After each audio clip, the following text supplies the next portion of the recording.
Let's talk about that weird feeling that you get in social situations, the one that says they don't really like you. Here's what you might not realize. That feeling is probably right, but not for the reason you think. Let me tell you something you already know, but don't want to admit. You're trying too hard. Not in the way you think, not by talking too much or being too loud. You're trying too hard in your head, calculating every word, every response, wondering if they like you before you've even decided if you like them.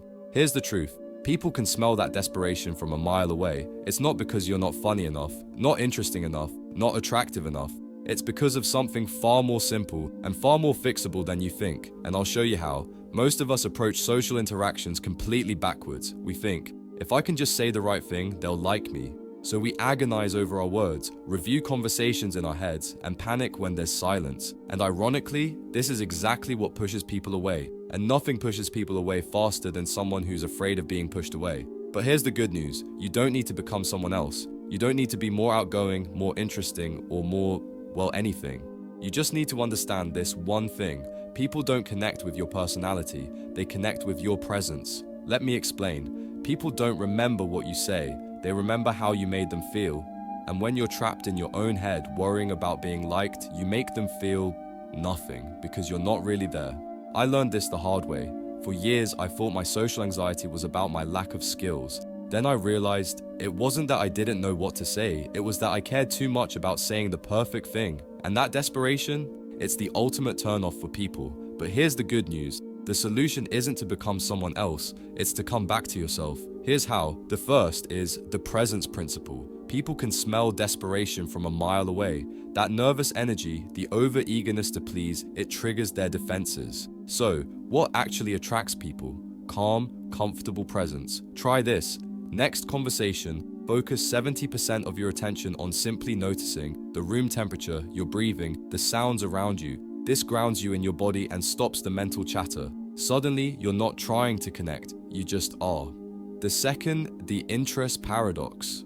The more interested you are in others, the more interesting you become, but most people fake interest just to be liked, and that's a big mistake. For example, real interest looks like following up on small details they mention, asking why questions instead of what questions, being comfortable with silences, they're where real connection happens. The third is the approval reset. This is a game changer. Give yourself permission to not be liked. But trust me, when you stop needing approval, your body language relaxes, your conversations flow naturally, you attract people who actually like you. The fourth one is the 3-second rule. When someone speaks, wait 3 full seconds before responding. This does 2 things. It makes you seem more thoughtful, and it gives you time to actually listen instead of planning your reply. The fifth one is what I call the flaw factor. People connect with imperfections, that awkward laugh, the story that didn't land. These small things make us human, and trying to be perfect makes you forgettable. Remember, every socially gifted person you know has bombed conversations. The difference? They don't care, and that's why people like them. Likability isn't about performance, it's about presence. The less you try to control how people see you, the more they'll see the real you, and that's who people actually like. So next time you're in a social situation, do this one thing.